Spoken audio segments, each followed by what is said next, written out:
Hello, আসসালামু আলাইকুম সবাইকে। সবাই কেমন আছেন? আশা করি সবাই ভালো আছেন। আমিও আপনাদের দয়ায় অনেক ভালো আছি।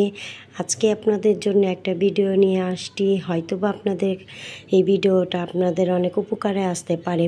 আমার রুচি যখন 3 মাসে ছিল, ওকে আমি কৃমির ওষুধ খাওয়াতে পারিনি, কারণ পরপর ওকে অনেকগুলা ভ্যাকসিন দেওয়া হয়েছে। ডাক্তার বলেছে যে ভ্যাকসিন দেওয়ার সময় নাকি কৃমির ওষুধটা কখনোই খাওয়ানো যায় না।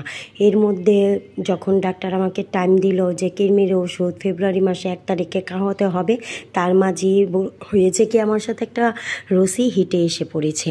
যখন রসি হিটে আসছে, এখন হিটে আসা পরবর্তীতে ওর মিটিং হয়ে গেছে। ও মিটিং চলাকালীন অবস্থায় ও প্রেগনেন্ট হয়েছে। এখন প্রেগনেন্ট হওয়ার সময় তো ওকে আর কখনো কৃমির ওষুধটা খাওয়ানো যাবে না, কারণ একটা প্রেগনেন্ট অবস্থায় কখনই কৃমির ওষুধ আপনারাও আপনাদের বিড়ালকে খাওয়াবেন না।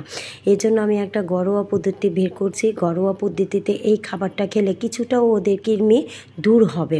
যদি আপনারা চিনে থাকেন, এই যে দেখেন, এটা হচ্ছে আজওয়ান। আজওয়ান এটা যে কোনো বাজারে আপনারা গেলে পেয়ে যাবেন। এই আজওয়ানটাকে একটু ভিজিয়ে রাখবেন। 10 মিনিট ভিজিয়ে রাখার পরে 3-4টা বলক দিবেন। 3-4টা বলক দেওয়ার পরে এই আজওয়ানটা এরকম হবে। এরকম আপনি লিগারের মতো হবে। লিগারের মতো যখন হয়ে যাবে, তখন ওদেরকে 1 চামচ করে, যদি কৃমির পরিমাণ বেশি থাকে তাহলে 2 দিন খাওয়াতে পারেন, আর যদি কৃমির পরিমাণটা কম হয় তাহলে ওদেরকে দিনে 1 বার দিলেই হবে। কিছুটা আমি আমার রুচিকে এটাই খাওয়াচ্ছি, কারণ প্রেগনেন্ট অবস্থায় ওকে কৃমির ওষুধ খাওয়ানো যাবে না। আর এটাতে এই আজওয়ানটা কোনো সাইড এফেক্ট নাই, কারণ এটা বিড়ালদের শুধু আরেকটা উপকারে আসবে, কৃমি নয়, আরেকটা উপকারে আসবে। এটা ওদের পটিটা ক্লিয়ার রাখবে।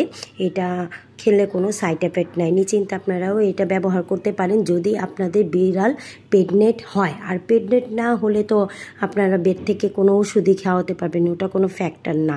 কিন্তু চেষ্টা করবেন যাদের বিড়াল প্রেগনেন্ট, আমার মতো সমস্যায় যারা ভুগছেন, তারা এই জিনিসটা খাওয়াতে পারেন। দেখতে পারেন যে কৃমি কিছুটা হলেও রিমুভ করবে।